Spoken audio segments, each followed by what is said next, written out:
Hi, my name is Jacqueline West, and I'm joining you from Montreal.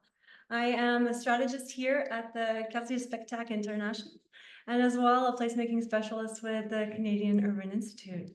We are absolutely thrilled to welcome you to this mobilizer session. And we want to just point to the chat. If you have any technical issues on the way, please do let us know here in the chat.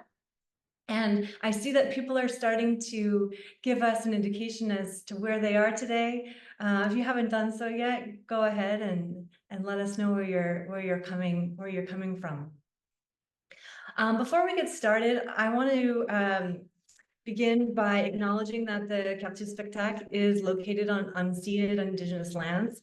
The Gangyaha Nation, pardon my pronunciation, is recognized as the custodians of the lands and waters on which I am joining you from today. Montreal is historically known as a gathering place for many First Nations. Today, it is home to a diverse population of Indigenous and other peoples. We respect the continued connections with the past, the present, and the future in our ongoing relationships with Indigenous and other peoples within the Montreal community. I'd like to invite my colleague Yom from the CFC, the Community Foundations of Canada, to share a few words. Welcome. Hi, Yom. Hi, Jacqueline. Thank you so much. Hi, everyone. My name is Yon Bekele. I am the program coordinator for the Healthy Communities Initiative. I am based in the unceded and unsurrendered territory of the Algonquin Anishinaabe people, also known as Ottawa. I've been with CFC and working on the Healthy Communities Initiative since the summer of 2022. So that would be starting the additional funding round. I work mostly in the back end of things, ensuring projects and community foundations have the support they need to get through the finish line, which we're nearing very quickly. The topic of discussion today is particularly tied to the themes of the Healthy Communities Initiative. Lots of the projects funded aim to transform public spaces. And they've also shown us that the importance of not only making public spaces safe and accessible, but also engaging and inviting for the diverse communities that surround them. So thank you. I'm very excited to hear from our panel today. Brilliant. Thank you. Would like to also welcome our hosts today. We're joined by three incredible, exceptional hosts, and moreover, part of our technical team. We have with us today also Patricia, who's going to do a graphic recording of the session, and our interpreter, Louis. Alors, la session aujourd'hui, c'est disponible dans les deux langues officielles. Alors, si vous voulez nous joindre en français, tu peux pousser en bas là. Great, thank you. Thank you very much. Brilliant. So we're thrilled at the Canada's placemaking community to welcome our guests today and open up an inspirational discussion, as Jan was saying, about programming cultural content at many scales of public space. Our panel of experts will share their tried and tested approaches to animating their respective public spaces with engaging art, lively programs, and to realize inviting pedestrian areas. We also have an artist, a performing artist joining us today to give almost a different perspective of the infrastructure that's possible in public spaces to really enable artists to share what they do with the public.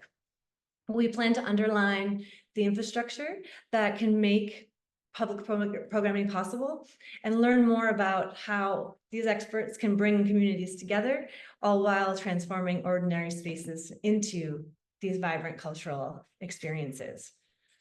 So if I can bring my other esteemed speakers to turn on their cameras.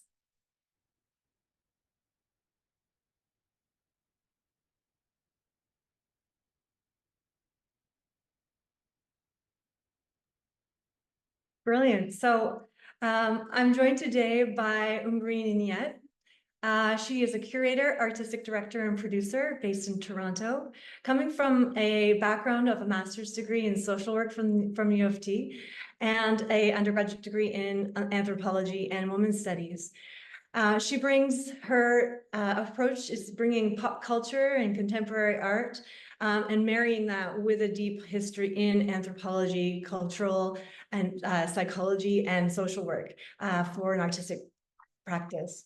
Umbreen has worked as the artistic director where I first met her and curator of Nuit Blanche in Toronto. And for those who don't know, Nuit Blanche is one of the largest free contemporary art events in North America, with more than 1.2 million people coming to see this incredible showcase, and has worked with a series of artists, including Ai Weiwei, Bill Viola, John Akamfra, Director X, Drake, Philip Beasley, Sean Brown, Daniel Arsham, Charlotte Day Wilson, JR, and more. Umbreen's received national awards and is a TEDx speaker. Just want to say hi, Umbreen. Hi, thank you for having me. Excited to be here. It's such a pleasure. Also here with us is Odario Williams. He is an entertainer of many stripes, raised in Winnipeg, Manitoba, and today is based in Toronto. So his career began by studying creative writing, theater, and film at the University of Winnipeg, and has always considered Winnipeg, where he honed his craft, to be a hotbed of creativity and self-expression. So as an entertainer, Odario wears many hats. He's a storyteller. Some people call him a modern day Renaissance man. I would totally subscribe to that moniker. And aside from being an actor, a songwriter, a producer, a teacher, a journalist, and a poet, Odario is also a host on the CBC, hosting a regular show on Radio 3, which I would highly recommend. Odario is currently the host of After Dark on CBC Music. Thank you for being here, Odario. Yeah, thank you. This is great. Thanks for having me. It's a pleasure. And j'ai souvent un bio provençal en français, alors bear with me for 1 second here. Actually, do you mind, Vincent, to start sharing a little bit about your background while I resurface a bio? You can say in English, it's okay. You can do my bio in English. I don't mind at all. No, of course. I don't have it in front of me. I have only the Oh, French.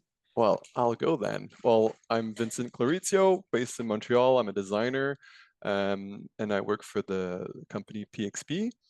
We do urbanscape, and I have a background in industrial design, but I work in the city, different scale, and we build different projects for pedestrianization. And I'm a creative director at PXP right now. So that's part of it. And we do create and build narrative experience for different projects in the city. Brilliant. Thank you so much for being here, and thank you for improvising here. Amazing. No problem. So today, the arc of our conversation will include a short section with each of our experts to hear a bit about their approach to public programming, and go into some examples and some encouraging hints and tips. And we'll end afterwards with a series of questions. And to everybody who submitted questions in advance, thank you so much. We've tried to incorporate them as much as possible into today's presentation, and we will be looking at the chat. So if you do have further questions as we go through the content with our guests, please feel free. So without ado, we'll start our presentation with Umbreen Ninette.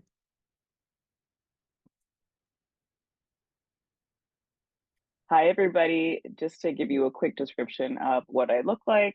I have long brownish dark hair. I'm wearing black glasses today. I have some, gold stack chains on. I'm wearing a t-shirt by the artist Young Yummy, and my background is a black and white image of a farm and a landscape. I just wanted to share that before we jump in, but do you want to pull up the presentation? Thank you.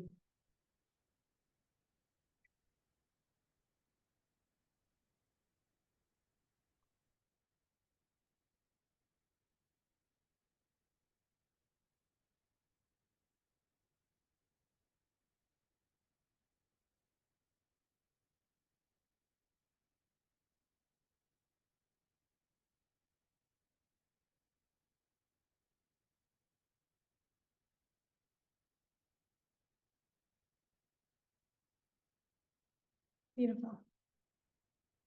Awesome. Okay, so I'll just give you a little bit of context before we jump in. So I started at the City of Toronto doing public art in 2008, and I work primarily on Nuit Blanche. So as Jacqueline mentioned, it's the largest free contemporary art event in North America. It started in Paris, and then it was brought to Toronto in 2006. So I joined early on in the onset.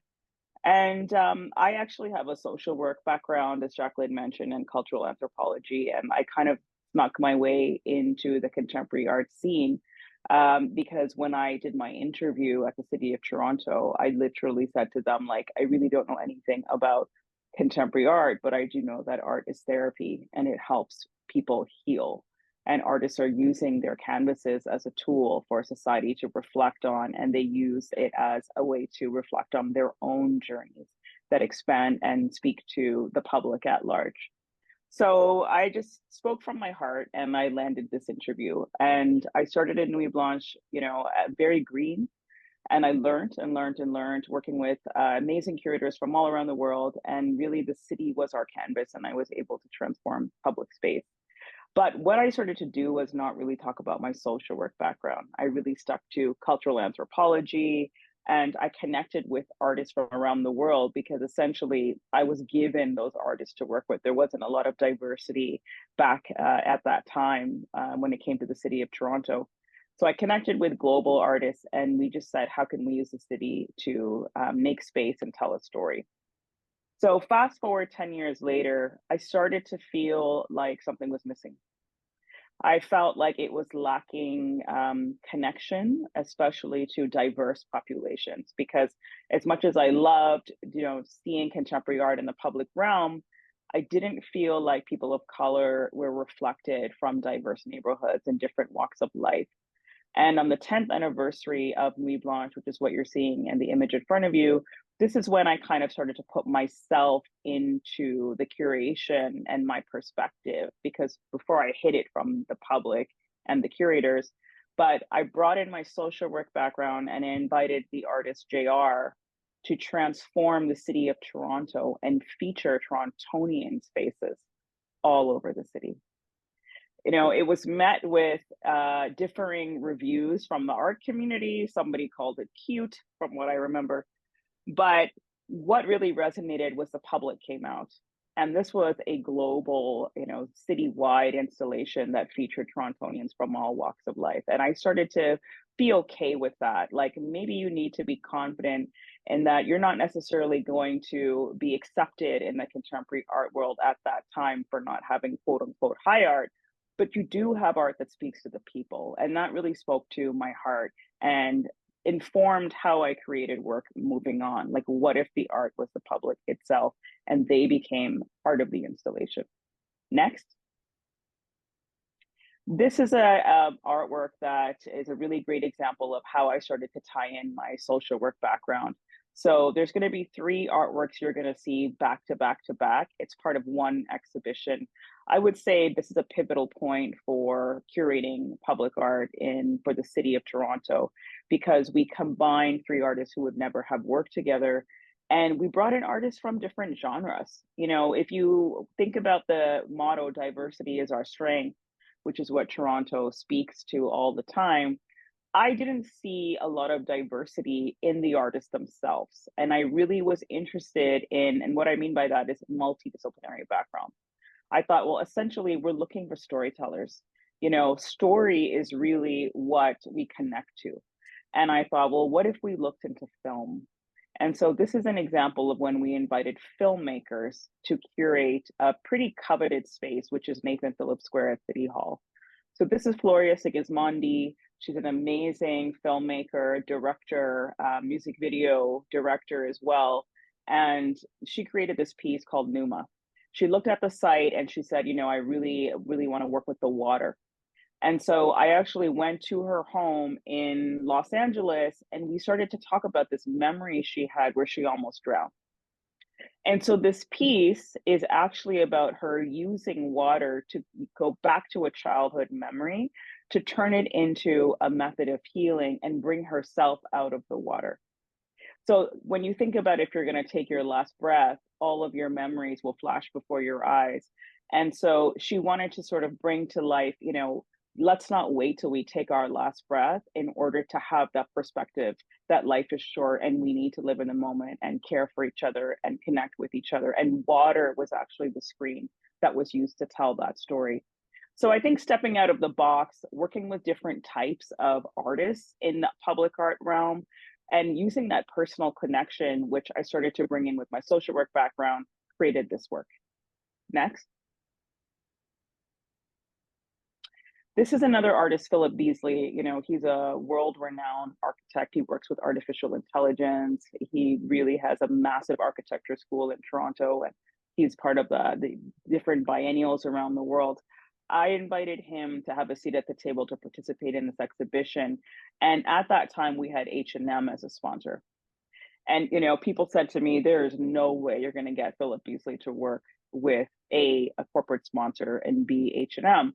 And I said, and there's no shade on H&M. It was just, there was sort of this notion of church and state. And you didn't really see a lot of artists collaborating with brands that much, and rightfully so. Like it at that time, we found there could have been conflicting interests. But I said, you know what, let's try. And so H&M had this initiative about recycled garments. And I approached Philip Beasley to say, are you interested in participating in this show, which is completely outside of the box? We're working with filmmakers, we're working with music video directors. And are you interested in working with a corporate sponsor? And are you interested in working with recycled garments? And he said, yes. And so this notion of connectivity, collaboration, telling a story, because once he found out what Floria was doing and our next artist was doing, he said, I also want to be part of this storytelling. I also want to connect with the community, and I want to connect with these cool ass artists. And so it was really good to not put ourselves in a box and to think that, well, this genre of artists can't work with just this genre of artists. Because what you see in front of you is this piece called Ocean, where Philip Beasley literally went and gathered thousands and thousands of recycled garments from H&M's Recycled Garment Initiative from the stores. And he created an installation inside City Hall that literally rippled like you were inside of the ocean. And he used recycled water bottles, and he actually created artificial intelligence motors that made the whole thing move. And it was a beautiful, stunning example. As you can see, people were lying on the ground. That's how much they connected to this artwork. For me, if people lie on the ground, that's how you know an artwork is successful, because they connect to it and they can look up and have that sense of wonder. And he loved it, and we loved working with him. Next. This is an example of the third artist that shared the same stage, Director X. You know, this was the first time we invited a hip hop music video director, an icon for the city, into the contemporary visual art world. Let me tell you, it was not something everybody was open to doing. It was like a big faux pas. But when I saw Director X had actually been affected by gun violence that year, he was using his platform to talk about anti-violence, to talk about, you know, environmentalism, sustainability, to talk about connection and say, like, what are we doing here? Like, let's come together as a community and focus on something larger. So I kind of cut through the nuances of what how society may not have accepted X, but looked at his intention and the fact that he tells these beautiful stories and brought him together. And I used, again, my therapeutic background to make this artwork, which is called Death of the Sun, which reflects on the sun taking its last breath, similar to how X felt when he almost had his last breath taken by literally being affected by gun violence. And he's very passionate about climate change. And he wants everyone to think about, you know, how do we think about the earth and losing its source, which is its mother. And so the three of these artworks played together. And honestly, it was one of the most successful exhibitions we had ever done. You know, 9 million people came out. 9 million people came out over the span of 10 days. That's a million person. Like, it was wild. Like, we had to ask security to get up off the floor because they would not leave. People were holding hands, people were hugging each other, people were like crying. And I thought, this is incredible. And this is the power of art. So I'm super proud of this artwork and how the three of these artists came together and really, I think, created a new form of collaboration we've never seen before. Next. Just to take it to a step further, how the public art world then connected with the concert stage. Everybody knows Drake. He loved that artwork and he ended up taking it on his Boy Meets World tour. And I thought, isn't this fascinating? Really allowing yourself to think outside the box, invite artists to the table that normally may not have had a seat, really digging deep to find their soul's purpose, connecting them with others, created profound work, which then merged the pop culture world. Like, normally when you think of public art in a pop cultural stage, that artwork is a set that's designed for the concert. This is the reverse. And it really opened up my mind to say, wow, maybe there's a new synergy that can be created where public art goes on tour and then that tour goes back into the public realm. And that's what happened here. Next. After that, I kind of got this itch of wanting to create worlds. I literally went on a world tour with Drake and with these artists and seeing people in Paris and all over just jumping up and down, showing so much emotion. I just got connected to, like, how do we continue to make worlds? So this is kind of what I do now. I literally aim to make a world. I want to make a world everyone can enter, feel connected to not only the art, the message, to each other. So my perspective is I always use the sensorial aspect. It has to hit the five senses, and you have to feel like public art is serving. I look at it as, how can we create a world where people can escape and really come together and connect? And so this is a quick piece I'll talk about quickly with Daniel Arsham, who's an amazing architect designer. He's actually colorblind. So this is one of the first new colors that he started to see with these new glasses that he got. So we are the first ones that presented this lunar garden at City Hall. It's the largest one he ever did. It was 100 feet. And then I invited Charlotte Day Wilson to score this piece.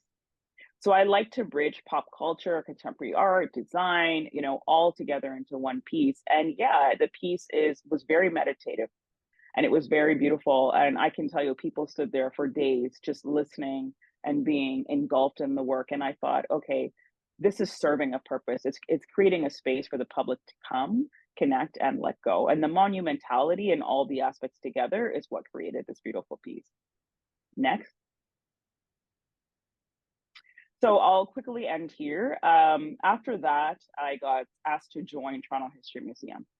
So very, very difficult time, 2020. We're in a pandemic. We are literally, the world is having an awakening. We have Black Lives Matters with, the murder of Mr. George Floyd, which created a huge uproar of truths, that were always there. Of course, we have indigeneity and everything that's happened with Truth and Reconciliation and all of the graves that were found in Canada. This is something we needed to reconcile with. And on top of that, we're in a global pandemic. So mental health is huge, diversity, equity, like EDI was born out of 2020, and this is when I really felt like I could come into my own. Because reflecting on, I'm a person of color, I'm from Scarborough, I didn't have a seat at the table, I have a social work background. These are all the things I always was, but I felt like I had to kind of sneak them in. But when 2020 came, it was an opportunity to really use and speak loudly about, no, this is actually our intention, is healing, is for people to feel seen, is for reconciliation to take place, is to be honest and use public art as a tool. So this is just a really high cap image of some of the projects that I've done. But, up in the right-hand corner, you see the Afro pick that we brought in from Hank Willis Thomas. 30-foot Afro pick we put into the grounds of Fort York, which speaks to, the battles that Black communities continuously face historically and in present day society. I scored it with Mustafa, who you can see in the left. He's from Regent Park. Like, we had to have police escort him onto site because he's very outspoken about being an anti-gun violence ambassador. He came and he did this live poetry and performance. We had this film projections at the barracks, of people who are incarcerated. And like all to say, I use these Toronto History Museums to really cut through the noise and be very clear on the intention that we are here for justice and truth and healing. And the way you do that in my methodology was to ensure people are seen, not in a way that's triggering, but in a way that's holding space, but and also in a way that's providing, you know, a healing aspect by saying that we recognize that we were wrong, we recognize injustices still exist, and we're here to make that change. So I don't want to take up too much time, but as you can see, these are different images, examples of what I've done. I've always tried to incorporate a meditative aspect so that when you come to the projects and if you do feel triggered, there's something else to hold you and to provide something soothing to take you through this journey. Because not only is it about raising awareness, it's about acknowledgement. And that's not something that's easy, but it's something I didn't want to shy away from. And that's just a recap of what I've been doing since. Wow, thank you so much. What an incredible presentation. I'm sure we'll kind of be able to dig into some questions related to your presentation nearing the end.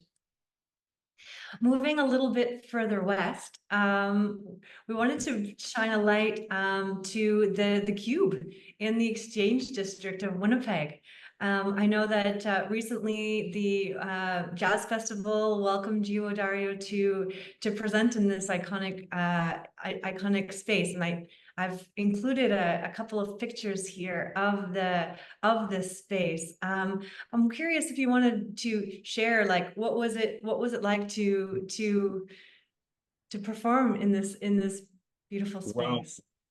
Well, that very space, I have a lot of history with, so, and I'm quite the storyteller and I talk a lot. So I'll try to not talk too, but I do have some fascinating connected stories with this space. So what you are seeing there is called the Cube, which was designed and put up in Winnipeg in 2010. But it's on a grounds called Old Market Square that's been around since the 1800s. I'm not sure if anyone from Winnipeg is in this group, but Winnipeg is a fascinating and strange place, and I'm so happy that I grew up there. So a little bit more about the Cube, what you're seeing there, that's 18,000 aluminum pieces sort of meshed together.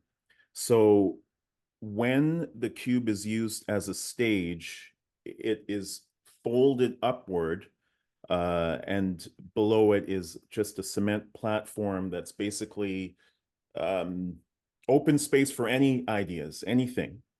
Mainly performance, obviously musical or theatrical. Now, if you know about Winnipeg, you know we have our winters. So what I love about the Cube is that it's basically art all year during the winter. If you were to go to Old Market Square through the winter months, I love how the aluminum material sort of reflects off the snow and off the hazy sun that you would get during snow time. It looks like a big ice cube in the middle of Old Market Square Park. It's just actually, it's beautiful. It's actually, I think it was a brilliant idea because, you know, we don't have much outdoor programming for a lot of the months. So it's a nice art piece during, you know, most of the year. I've also seen, Dario, that they have projection, like they do projection mapping sometimes on the Cube, that it can kind of look like an interesting projection surface also. That's right. Some great lighting has been attached to it as well.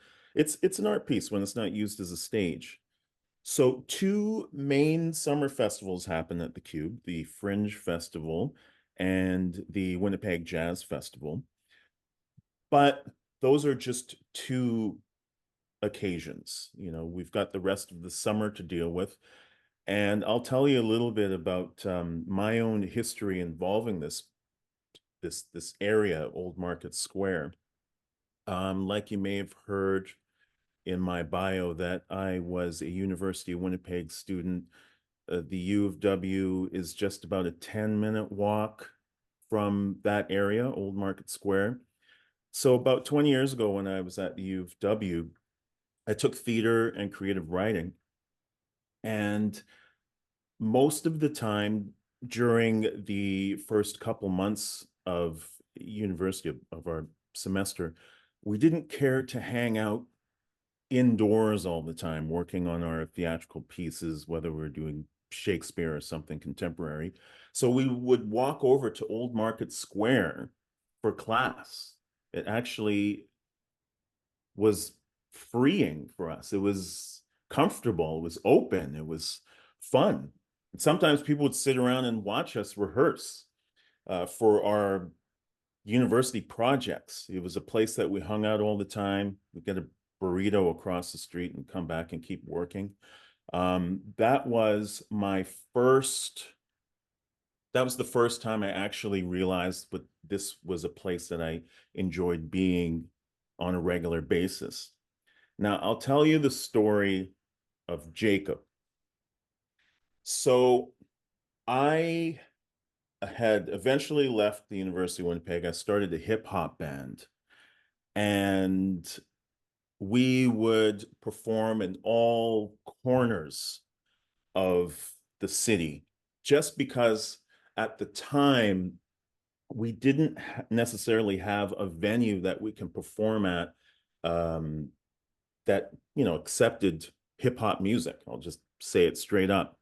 A lot of the venues were rock and roll venues, country venues. There was even a jazz venue. We used to have to beg them to let us use the space. I eventually started my own festival, which was a hip hop festival called Peg City Holla. I coined the term Peg City, by the way. You get it. You get it. So this festival brought other like-minded hip-hop artists from across the country to Winnipeg so we can all gather, perform. The problem was that the rest of the city, the rest of the country didn't know that hip-hop was one of the coolest genres of music, period. So we just had to figure out our own thing. And one of the things I figured out was we're going to have an outdoor festival. This was before it was called the Cube. It was just at the Old Market Square. You can go check out some new up-and-coming hip-hop artists from across the country. I brought Mocha Only in from Vancouver, Classified in from Halifax. I brought a Monolith in from Toronto, Edmonton, Calgary. It was really cool. And not only that, a lot of hip hop fans drove in for this as well. And I realized, okay, I've got something special going on here. And I was very thankful that the city of Toronto let me use Old Market Square for this. City of Winnipeg. Sorry, did I say? We're very good friends at the city of Winnipeg. So yeah, that was it was special. So in 2006 we had a show, and a man, I believe his name was Brent, this man, a gent, he actually smoked a pipe, like a old man pipe, like you know what I mean, those pipes where you put the tobacco in and you smoke it. I've never seen that before in my life. And he brought his 12-year-old son Jacob to the Old Market Square to check out this show. He thought maybe he'd show his son a good time. And why? Because it was all ages. That was what I didn't even realize I was doing. I was putting on an all ages event. As far as I was concerned, I was just using a space that allowed me to use it. I was using what was available. So this man, Brent, brought Jacob, his 12-year-old son, back in 2006 to check out Peg City Holla, the hip hop festival. Rap City came out. For those of you that remember the Much Music days, Rap City was there. Master T came out and he hosted it. And 12-year-old Jacob's mind was blown. His mind was just blown. This was incredible. He saw it in person. He wasn't watching it on television. He was in Old Market Square enjoying all of this. I just performed at the Winnipeg Jazz Festival in June, this past June. A young man came up to me and said, "Do you remember me?" And I'm like, no. Am I supposed to? He said, "My name's Jacob." I'm like, okay. He said, "My dad brought me to see you perform in 2006. I was 12 years old." I'm like, "You're the kid with the dad that smoked the pipe. He had the tobacco pipe." He's like, "Yeah." I'm like, "Okay, whoa, hold on. How old were you then?" It's like, "I was 12. So you're 30 now?" Said, "Yeah. And guess what? I'm a big fan of you. I'm a big fan of your stuff. I've been following you ever since." And I kind of got emotional. I'm like, "Here's Jacob the dude. He's a grown man.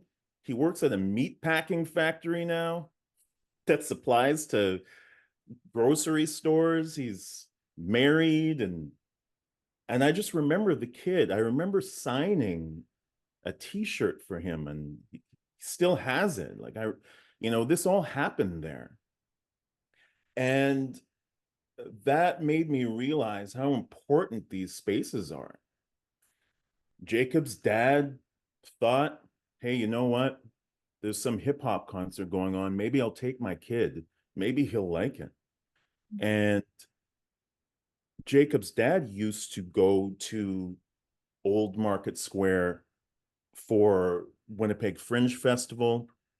He used to go there when it had farmers markets and other theatrical performances. So that space already meant a lot to his dad.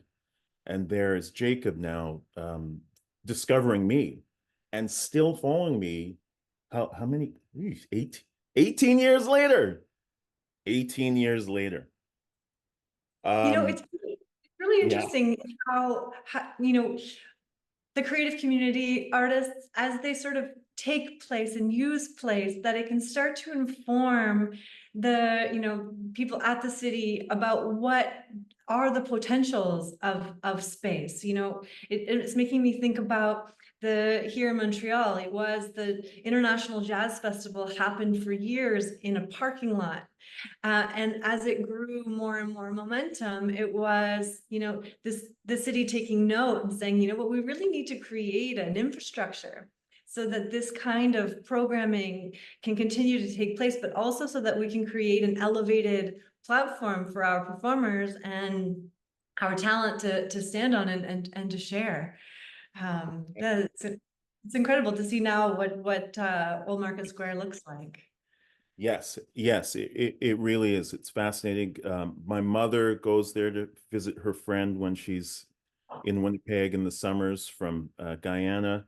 They sit on a bench near the cube and just pretty much take in whatever entertainment may or may not be happening that particular day.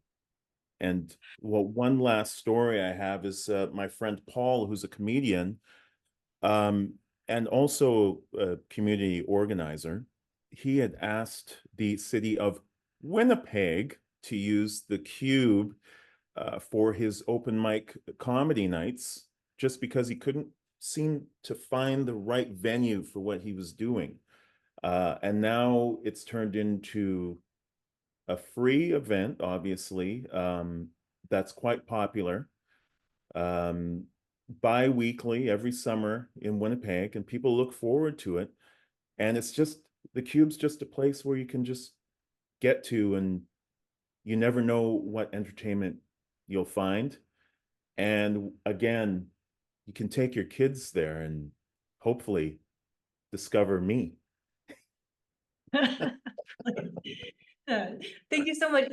Again, like it's so nice to hear from the performers, like from the people who are bringing their work to the public, and to learn more about the infrastructure that really supports them. And you brought up your friend who, saw the infrastructure, saw it being underused, and then asked to be able to take advantage of it. And I think the last time we spoke about that, I was reminded of the city of Hamilton, that actually encourages their creative community to say, like, look at the infrastructure we have. We have these band shells, we have these outdoor infrastructure in our public spaces. Like, what do you want to bring as programming?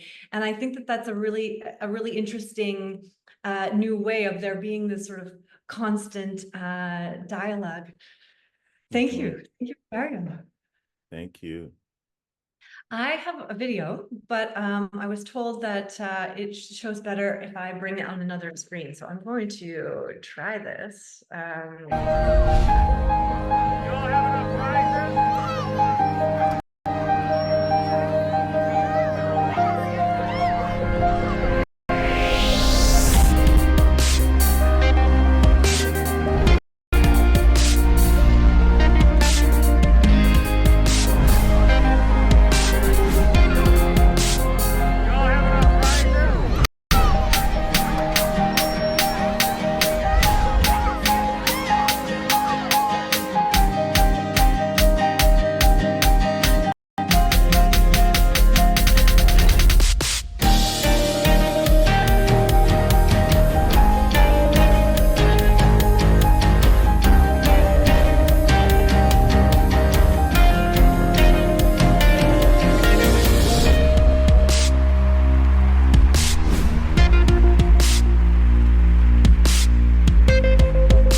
Give you sort of a summary of this amazing territory. It is a 1 kilometer squared territory made up of 80 cultural venues, presenting more than 100 shows a month, 40 festivals throughout the festival season, and presenting 8 public spaces. So I just wanted to take a moment to talk about the Place du Festival. This is an incredible central space right downtown centre-ville Montreal at the Place des Arts. Here you see the infrastructure along the side as those white columns, and those are the key to so many of our festival programs. They include sound, fiber optic, huge amounts of power, so that we can transform this space. And here's the sort of before and the after. So what was an infrastructure of just downtown, and as I mentioned, in the 1980s and 90s, the International Jazz Festival taking place in parking lots, and truly there being a momentum to transform into a space that could welcome a large amount of festivals. So we see there was a incredible summit in early 2000s where leaders in Montreal came together to discuss creating a permanent place and a permanent home for cultural programming in Montreal, and cultural programming that Montrealers could come to enjoy, but also that tourism could come to check out. So now we are welcoming 40 festivals per season. So you can come to see how large the crowds can be in the Place du Festival. We have this purpose design infrastructure that enables there to be this ongoing programming. We have built over time incredible efficiencies, so that one festival can take advantage of the furniture and the infrastructure of each into the next to create savings, but also to ensure that cultural workers are employed throughout the whole season. So if you wanted to, there's like the Instagram links there. And a cool distinguishing feature of the Quartier Spectacle is that the programming is free. A beautiful characteristic of the territory is that there are 5 projection services, and the programming of the Quartier Spectacle does take to heart the presentation of an incredible talent base of projection mapping and digital art that exists in Montreal. And you can see here that the facade of the UQAM is turned into a showcase every night. So you can come to the Quartier Spectacle and see on all of these 5 surfaces a presentation live and free. A beautiful feature of the Quartier Spectacle is that we have, through our Lumineux Winter Festival, been commissioning artists to create interactive and participatory installations. And an extra value to bringing these artworks to the territory of the Quartier Spectacle is that they've become part of an ongoing catalog of artworks that we then tour as the Quartier Spectacle around the world. So the Lumineux Festival is something that happens in winter. It has developed over the last 14 years and will in 2025 be celebrating its 15th anniversary. The Lumineux Festival often creates programming partnerships with other places to share interactive and participatory artworks, all with a signature of light. So here in these pictures, you'll see our skating rink that is located at the Esplanade Tranquille. This is an outdoor skating rink that in its first season welcomed almost triple the amount of public than was expected.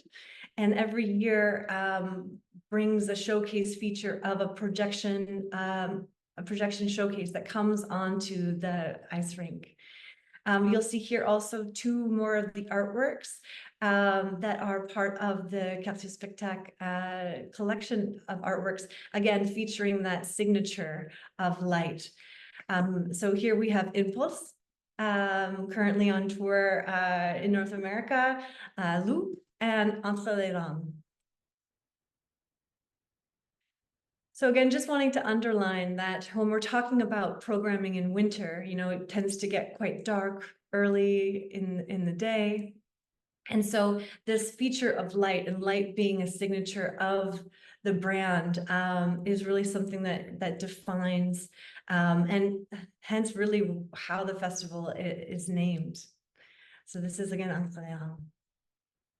This is the central area, Place des Arts, which is just adjacent to Place des Festivals. I just wanted to share quickly this is the programming calendar that takes up the winter season in Montreal. We have the opening of the skating rink that happens in November, which follows the Santa Claus parade. And then we'll welcome the Lumineux Festival. And what's amazing about the Lumineux Festival is it comes to stitch together the various programming elements of downtown Montreal so that you are walking and enjoying the programming as you're going in between the different installations. We have our festival, we have the skating rink, we have the Christmas market. We also partner with Igloo Fest, which if you haven't attended, it's the best outdoor dance party in a snowsuit, featuring different DJs. And we have also this festival called Montréal en Lumière, which is, again, a festival of all things winter. Gastronomy, there's another skating rink that comes to take up place in the Place des Festivals, really taking us through those cold months, so November through to March. Here are some more features of the winter programming. So here on the left is what we call Glissade Gamelin, which is the transformation of a park that I'll show you just next, into small bunny hills for kids. And we actually rent these small apparatuses for the kids to slide along these spaces. We have one interesting feature is, and I'm sure that Vincent will talk about this, is the space comes to life through the branding and the graphics, so that you can come to feel just this sense of welcome and wonder as you enter this space. And then top right is a picture of a festival that we host on in the Quartier Latin, which is the Saint Denis Street, which is the transformation of the street into a ski hill for a sort of extreme sports festival in winter downtown. So the Jardin Gamelin is a space just to the east of the Plastic Festival that I was talking to you about. And this is a park that is celebrating its 10th anniversary of being shifted over time to become a inclusive space of entertainment, but also of community. And it's interesting, we go from a scale of, incredible size, Nathan Phillips, and, the 9 million people that were attracted through some of the programming that Umbreen spoke about. We have the Plastic Festival that welcomes these 40 festivals with tens of thousands of people. But here in Jardin Gamelin, it is really at the human scale. And we are creating these smaller, more community-oriented events. And the Jardin Gamelin, the program this year, has welcomed 500 artists, mostly new and emerging talent, to play on the stage, to interface with the community. We've programmed 250 activities and concerts in the space with 16 different programming partners, including the Pride Montreal and the name in English is the First Peoples Festival. So far this season, we've welcomed 65,000 people for what will be 130 days of activity.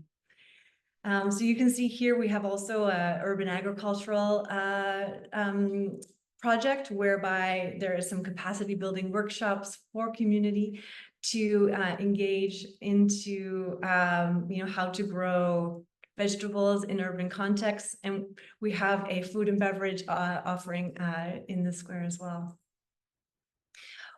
One important thing that I wanted to call attention to today is really the ongoing engagement with our community, being in the center of the city, being in the center of 8,000 professional workers, almost 50,000 students with UQAM, McGill, Concordia, and all these schools on our doorstep, and as well a lot of downtown dwellers. It really is important to engage at the local level, speak to our constituents, speak to residents, engage them in programming, but also create spaces and opportunities for people to meet each other like neighbors. So these are some pictures of what we call Fête du Quartier, which is the neighborhood festival. And this is something that we put a lot of intention to. And that sort of brings me to my last point, which is this world of pedestrianization.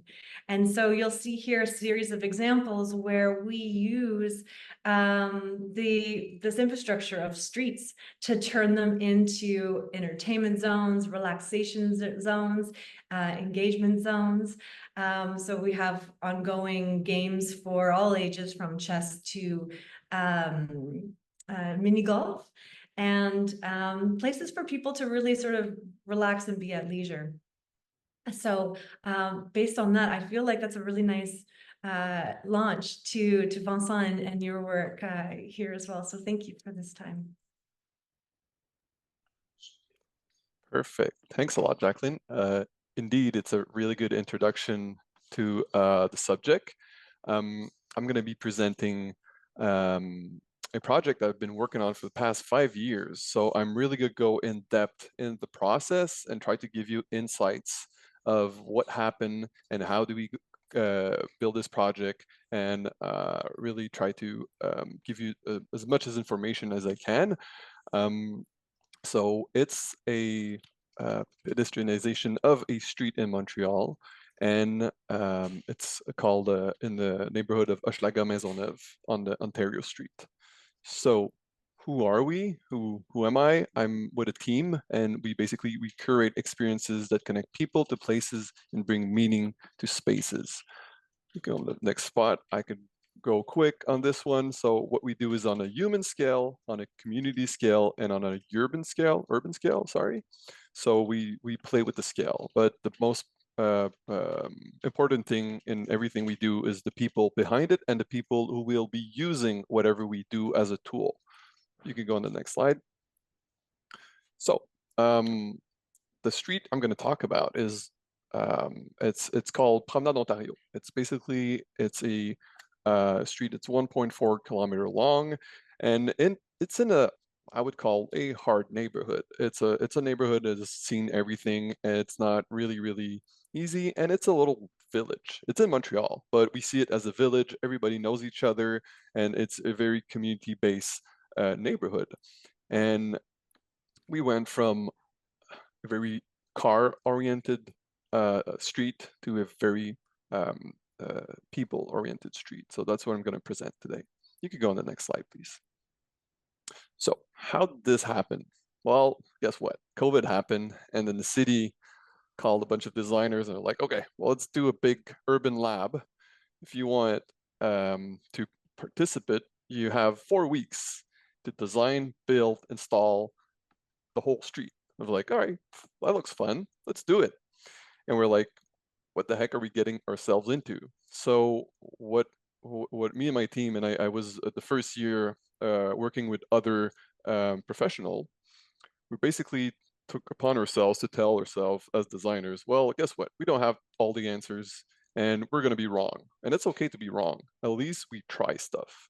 And this is where we learn a lot, is basically coming from a bottom-up strategy. And instead of coming up from top down, telling people what they need, well, basically we tried a bunch of stuff and we learn and we iterate and we try and we be agile and we be on the street talking to people, talking to business owners and listening to them. And that's a hard part.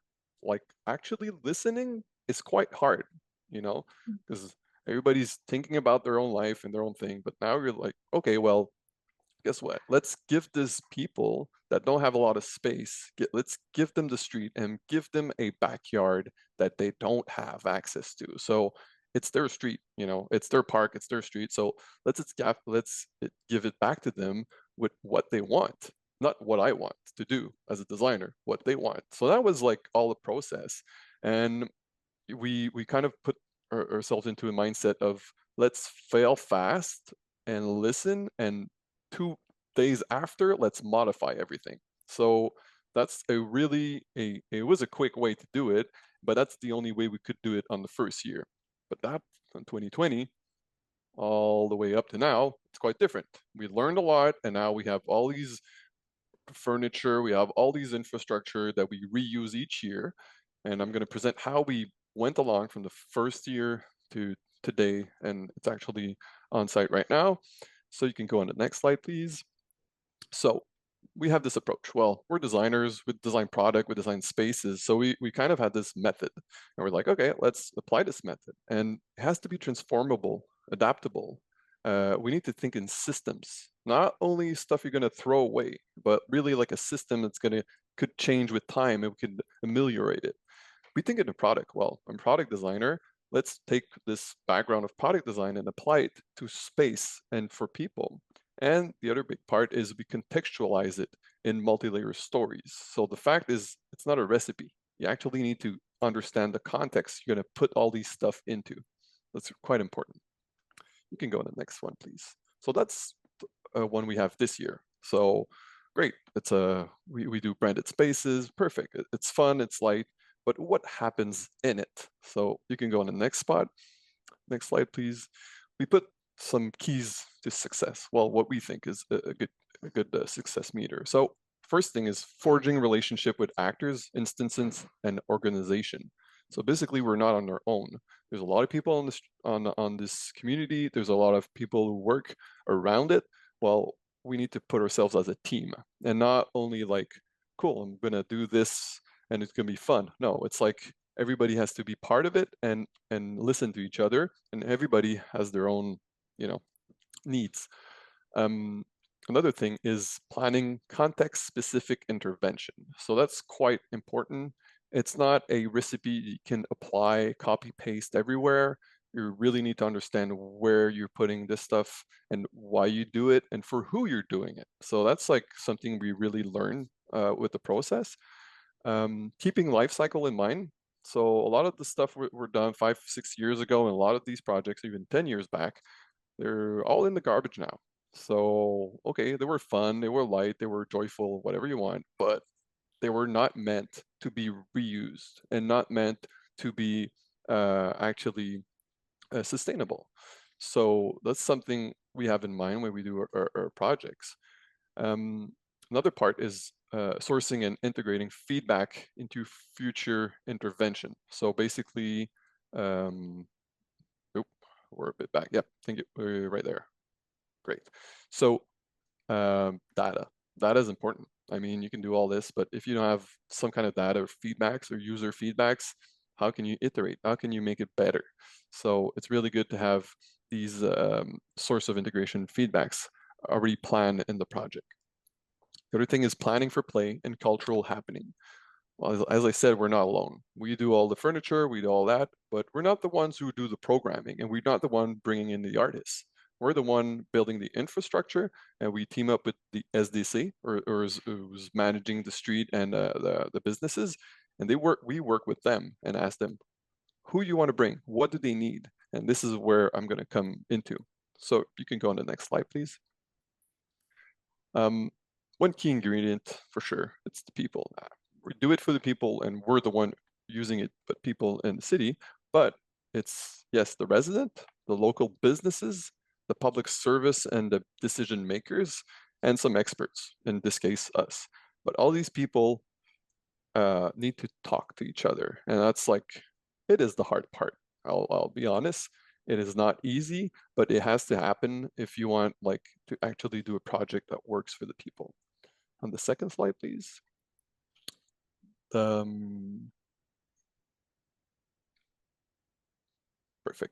The next thing is, well, skip one. Thank you.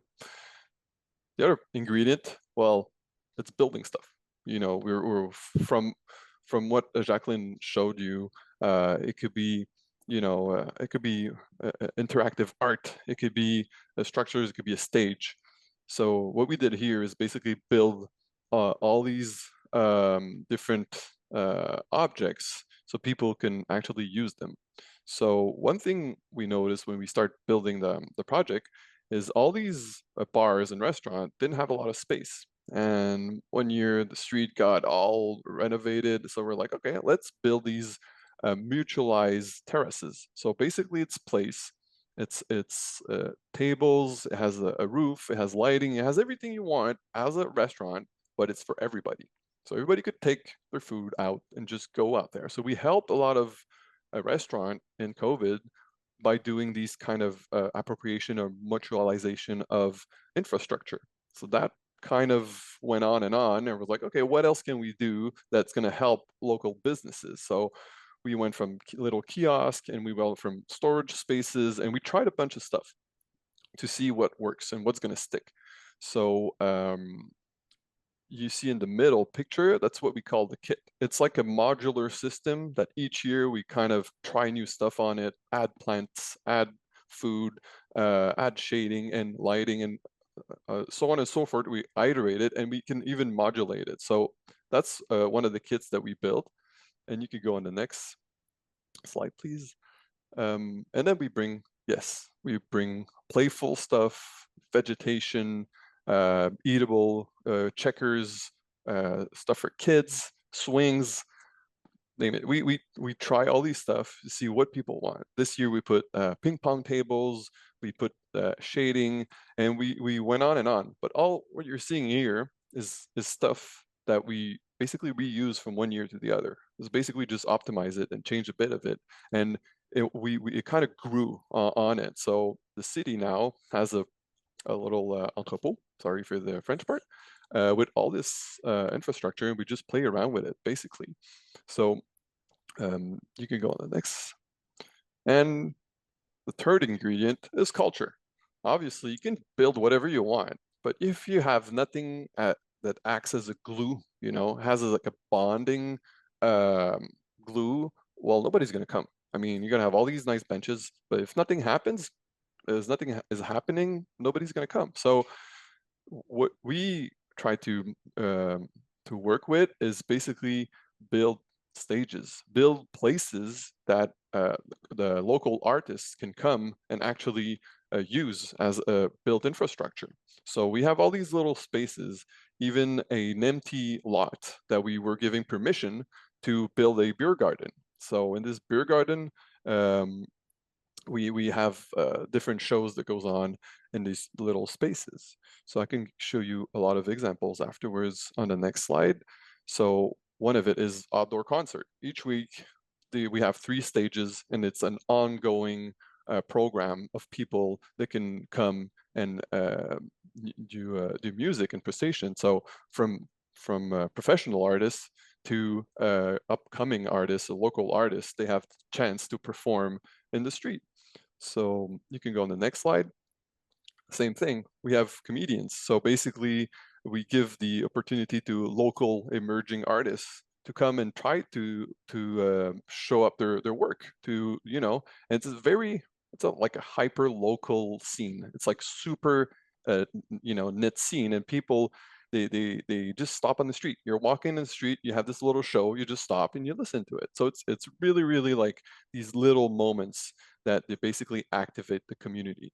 So you can go on the next one. It's quite funny. We even have a wheelchair race, because if you know the neighborhood, basically it's really like a kind of an iconic situation there, as everybody has one. So basically it's not, that's not my idea, by the way. It's basically the SDC, it's been doing it for years. But what we did is brand all the spaces and have kind of the infrastructure around it so people can have these fun races. And it's quite popular. It's funny in a way, but it's really popular, and it's quite like, okay, it's out there, but it works. And people come from all over the place to watch it. And it's not like hired actors. It's actually people who live there. So that's like really fun. Do people like make modifications to their wheelchairs so that Oh they yeah, can be more competitive?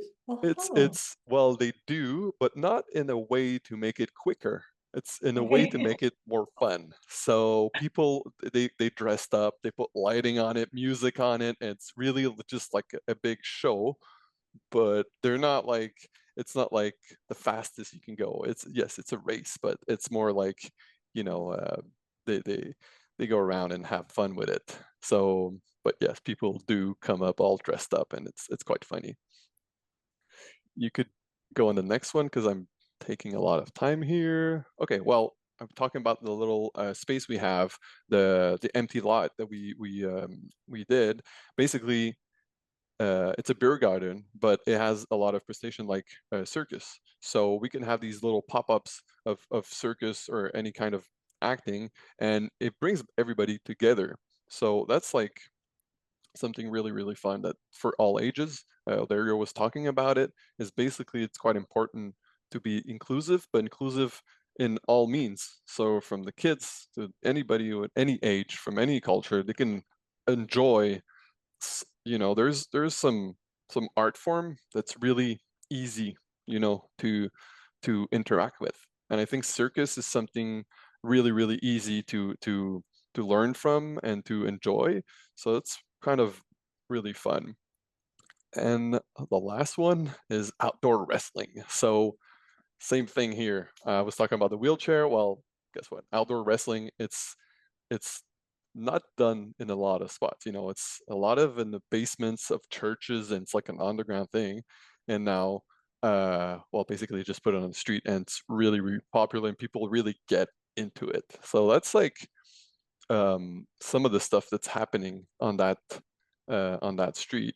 So I want to point out the three ingredients that I spoke about. You can hit it. So people, obviously, places, and culture. But the main point around it is these ingredients, they need to be contextualized. You need to actually understand the social, economic, historical, and values of these spaces.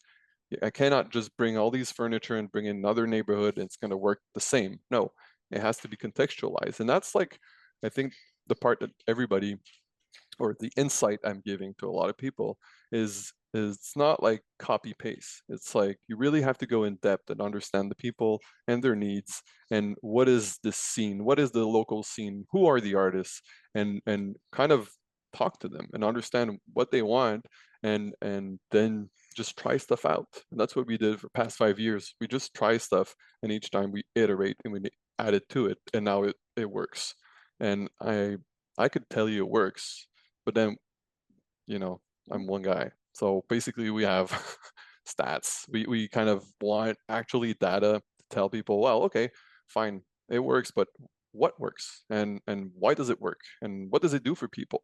So interesting fact, for sure I could say, well, people, they feel safer. Okay, it's a feeling, but what does it do? What does it have to do with the community or even the businesses? So we got some interesting facts with the neighborhood resident believe that the pedestrianization of the street has encouraged them to make more purchases, 67%, to return there more often, 78%, and to stay there longer, 78%. So basically, it people just, they stay more. And before it was, well, during the rest of the year, it's a street full of cars. People, they just go do their things. They don't stay there. Now they stay there. They walk, they talk, they go sit there, and they enjoy it as they would in a park. So that's a really cool factor that you can just take a street and do like a park ish scene in it. We had this year, 87% of residents say they were satisfied with the pedestrianization. But the first year, these is not the stats that we were having. The first year, we're like 30%, 40%. People are like, what is this? What are we doing it? And it was quite uncomfortable. You know, it was like, change is hard, change is happening. But the thing is, people are always like, you're changing my street. I don't like it. But afterwards, a couple years, each year we would see an increase of people saying, we want more, we want it longer, we want it longer. And it went on from this to these stats today, where almost at 90% of people want it. So it was not always like that. I'll be honest. It was, you know, really, really lower at the beginning. And this is kind of a proof that the process works, that you basically, you build on it and you build on it and you listen to people. And we see it in other people's stats that it has a positive impact on the entire neighborhood, as 85%. And it improves the quality of life of the residents, 83%. So that's quite significant. So basically, we have to put ourselves in the neighborhood. People don't have a lot of space, don't have big homes, they have big family, they don't have a lot of revenue. So we kind of give them the space back. So that's like, I think the best part out of it is that. And if you want to go on the next slide, a lot of people were telling me, we're closing the street. I was like, I'm not closing the street. We're basically opening the street to people. And that's kind of the shift that happened in this project, is shifting their perception of closing a street down instead of just giving back to the people. So that's like really the shift that people kind of got over the years. And now it's basically, they're just, they want it, and they're asking for it, and they're waiting for it. So that's it for me, people. So thanks a lot, Jacqueline. And I think we're almost out of time now. Yeah, beautiful. Well, thank you. And it's interesting that, like you said, showing the progression over the 5 years, because I think this summer is the highest volume of pedestrian streets in Montreal ever. We have 13 streets open to people this summer. So yeah, thank you so much. So I'll stop sharing now, and we will look forward to taking a look and seeing if there are any questions. And yeah, I will put the YouTube video here afterwards. So I guess to start, I mean, maybe I'll put it to the group. Does anybody have any questions to each other? I think we're all coming from different places and different spaces, and I'm curious to open that up. I'm looking at you, Odario.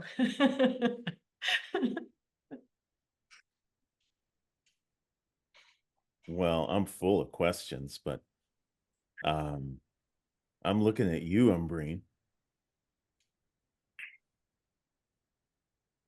Hi. I mean, we've collaborated before, so I'm excited to see your cube. Like, that was really, really cool.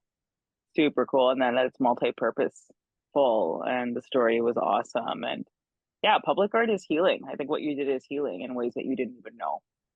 So shout Right. out to you, and to Vincent as well. Like, to be able, people feel worthy, right? That they're worthy to come out and have these experiences. So I think both of what you're doing is awesome. Thank you. Yeah, you know what? It is the not knowing that eventually makes it so special. I didn't know. Little Jacob didn't know. His father didn't know. And then in retrospect, it meant a lot to everyone involved. And I think that's what public space actually does. It's just there. When you think back in retrospect to any public space that meant something to you, you could see the connections involved in all of it. I don't think you really supposed to just get it right there and then in present moment. Sometimes you sit back and you think about something as simple as your favorite bench that you'd read a book on, and just hope it's always going to be there for someone else to read a book in the future, sitting on it.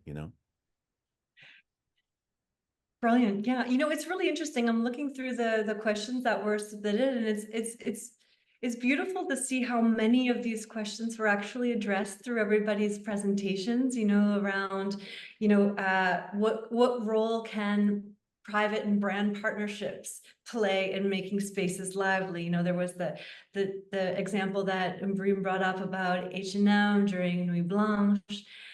There are some questions about how to plan programming that engage people across ages. And I feel like, in some of the examples of the pedestrian programs with the ping pong and the wrestling and the wheelchair races, that's also been addressed. I think what question that maybe I could pose is here around, and maybe I put this to Vincent, is like, how do you invite locals to feel safe in a place that maybe has been stigmatized by transient communities? So, people who are living maybe unhoused or that are taking up the spaces. Like, how do you bridge that gap so people can feel safer? It's a really good question, and it is a very, how can I say, sensible question. It's a multi-factor. I mean, it's not one thing that you do that's going to change it all. And for sure, it's a lot on education, I would say, understanding and empathy. So basically putting yourself into their shoes, trying to, because I'm not, but I'm trying. So that's a part of it. And we have a lot of discussions on that matter. And we work on the project closely to different actors in the community, and even trying to, talk with the political and talk with the other people surrounding it to see what can we do. And 1 year right in the middle of Ontario Street, there's a community church, and during COVID, they offer food for homeless, and they offer beds. And basically, we're like, all right, what do they want? And we build them. We put tents, and we put stuff that they needed. And even while we were installing all the furniture, they were all talking and sitting and eating. I was like, one guy comes to me, he's like, "Can I help?" It's like, "Yeah, well, just take a bunch of." We had like strings and string lights, and they all got up and they all helped us. So basically, they were part of the process, and we gave them the tools, and then you know what, they took care of it. They took care of the furniture, they took care of the space, and it became their own. So that's like another way of seeing it. And it's not like, well, this is what you want, take it. It's like, help us out, and then they kind of embrace it, and they kind of have a owning sense, a purpose. So that's like another way to shift the perspective. But yeah, that's one part of one example that I can give. Maybe it's a moment to ask everyone, is there a project that's on your horizon coming up in the future, or something on your vision board of something that you'd like to do in this realm of cultural programming in public spaces, or maybe even a space that you'd love to be able to share an idea for? Maybe I'll ask you first, Umbreen. Uh, I was in Saudi Arabia last, I don't even know, February or something, and I saw these projections on these mountains, and I was like, I don't ever want to go back to projecting on screens again. Like, I just thought integrating it into nature is so beautiful. I don't see a lot of that. I know Montreal, I think at Way Home did some projections, but I haven't seen that much in Toronto, like using green space or using water. Like we use it a little bit, but I found that so striking.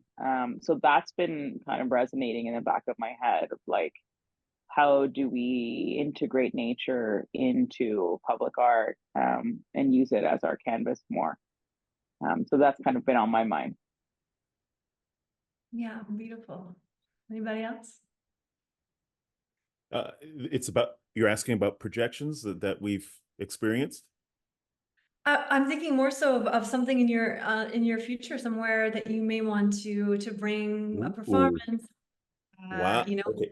where does like Yeah. Peg City Halla like come up next? Well, no, actually, it's a perfect timing that you asked that. So, to extend from the one Umbreen who's worked with Nuit Blanche so much.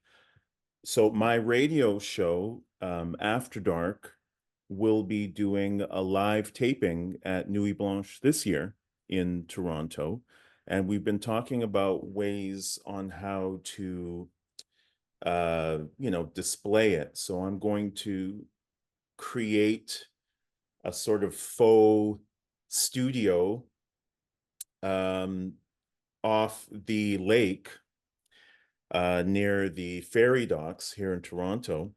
And depending on where we place the stage slash studio, we're thinking about projections, and we're going to project along a neighboring condo side of the wall, so that people far away can at least look at the performance.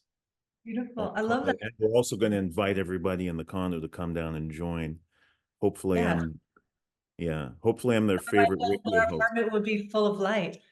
Anyway, I see we have 30 seconds left. I just wanted to thank you all for joining and sharing what you've done. Vincent, Odario, and Green, thank you for being here. Thank you for people who put their thoughts into the chat. I love this idea of time as the fourth ingredient. Thank you for that. We have here if you wanted to share more, there is an email address here. There is a survey that we would love people to fill out. If you have the moment, you'll see that also in the chat. And yeah, please, if this is something interesting to you, there is another webinar coming up later on. So yeah, please feel free to continue sharing on again. Thank you also very much. I appreciate you. Thank you, Jack Thank you West. so Thank you. much. Thanks a Thank lot. you. Thank Here. you.